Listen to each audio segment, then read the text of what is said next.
question is, the board spent a lot of taxpayers' money, I believe, because my spending on noise abatement programs, this is like $511 or something like that.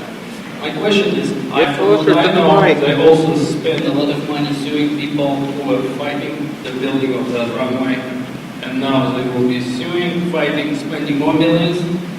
Why not use this money and buy all those affected properties outright? I mean, it's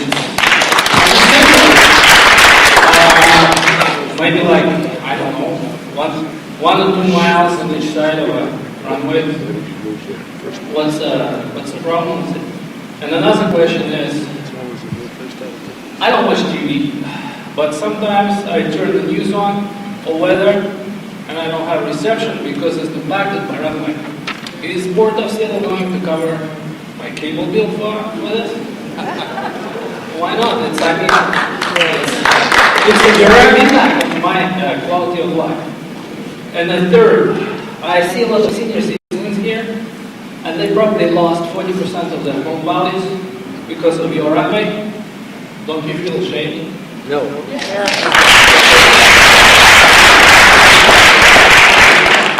In 1992, my home was so-called soundproof by the Port of Seattle.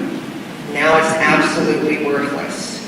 Are you people above the law? Even in Guantanamo Bay, prisoners of war are listening to decibels at 79. In 92, I have documented 101 decibels in my home.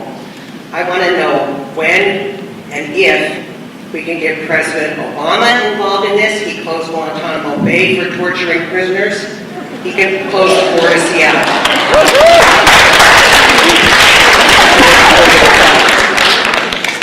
I want to know what your answer was to his question about buying out all these non-compatible land uses.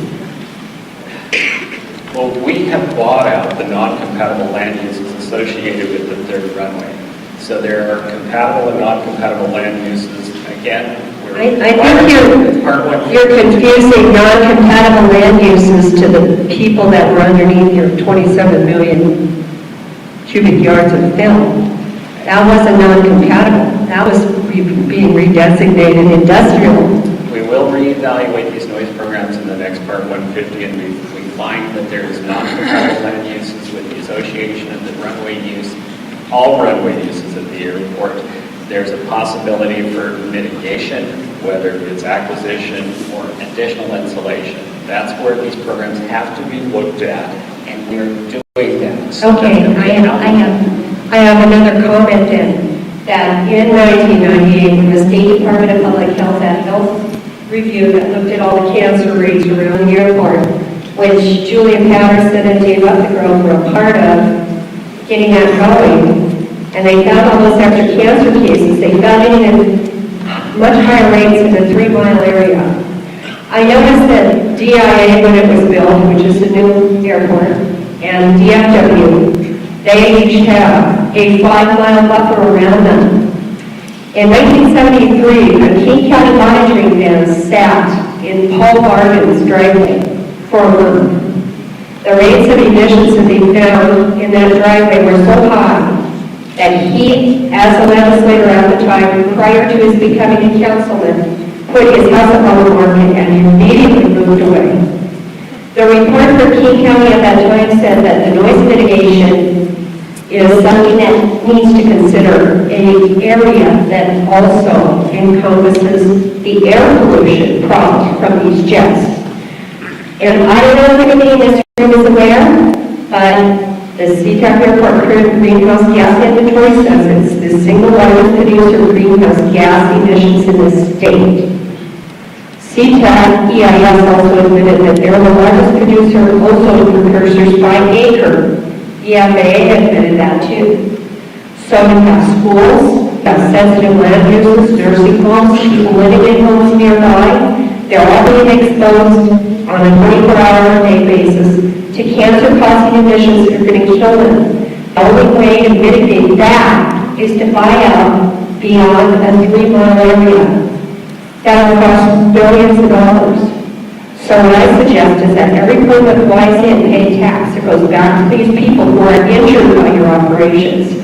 Every user fee, landing fee, carbon tax, whatever it is, has to come back to this community to pay for our deaths, our suffering, our losses in property value, our loss of quality of life, our inability to go outside and have a backyard barbecue that everybody else in the region that uses Sea-Tac can enjoy without worrying if it's going to kill them.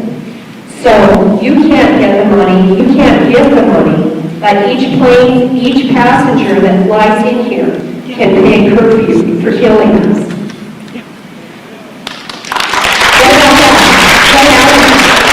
What do you have that? We'll take the comments back on this. I don't have To where? Where my comments went on the EIS that said all this, that everybody said, don't worry, it's going to be good. You guys lied to us already. We need answers. I don't have an We need money, we need compensation so we can move. Okay. And we're going to, I think, wrap this up real soon. So if somebody doesn't get a comment, especially, okay.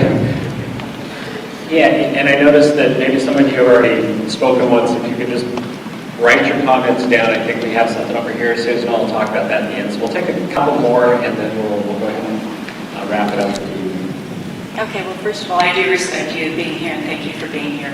I do want to ask a couple questions about this operations comparison chart.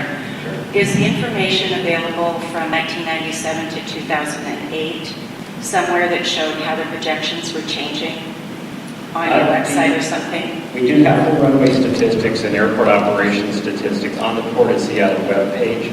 So if you want to look up historic operations, it's all right there. I believe if you go to the portseattle.org and then go into the planning department's webpage, it might be right on the front. I can actually look for it in a second. But there's all the statistics. You can run all kinds of reports and pull up whatever data you want from them. Okay, I guess my point would be that in my business, at some point, if projections are changing dramatically, then my plan has to change dramatically. And I just don't know where the stopgap was on projections changing so dramatically and the plan not changing with it. To have a 30% reduction in operations and still be talking about greater demand at Sea-Tac doesn't seem feasible to me. Now, I know you said, presumably, that things will get better for those of us for whom it's changed dramatically since the third runway. I guess we're all hoping that's true. And I know you said you respected us and thought we were smart, but you've got a whole new group of people impacted by the third runway that are telling you the same things over and over again, that it isn't acceptable, that things happen that we weren't told would happen. Patterns have changed. I live between Three Tree Point and Shorewood on High Bay waterfront, and never have experienced the kind of impact that the third runway has given that community, including over our waterfowl and our beach at Cedars Park. So the guy who lived in Shorewood for 40 years, I can compete with that, but I can tell him I support everything he's saying. We shouldn't have to come to your office again to tell you what we're experiencing. You have the data that knows what changes happened as a result of the third runway. We're asking you to work with the legislature, whomever you have to say it's not acceptable. And maybe 65 DNL is not acceptable to people anymore in today's world. Maybe it was in 97, it's not today. Small aircraft flying over our lake properties, our waterfront, our birds, etc., it's not acceptable today. Why can't we work together and say it's not acceptable and change it? We are definitely. When will we hear back from this? How will we know that anything we've changed has gone anywhere? I can guarantee you we will have public meetings, public open houses. We'll have venues such as this that will be out there. We will present the information. We'll have poster boards set up to show you what the changes have been, the statistics, the information. We'll come to your communities to do this. Okay. Well, what I heard was the Shorewood man was to call you and meet with you. If you would like to do that. I'm sure, and that's great that you offer yourself, and I'm sincere about that. But my final issue is this. It would seem to me that we're not the only airport who kind of put, a bigger kind of foot in a smaller shoe, so to speak. And yet still, we're still talking about a 30% reduction in operations. So it just mathematically doesn't make sense that there's so much demand. So hopefully we'll see a lot of change when we are using the first runway again. But I would think that there would be a best practice kind of group council that goes on in airports around the country where you study each other's best practices. Are we like one of the best?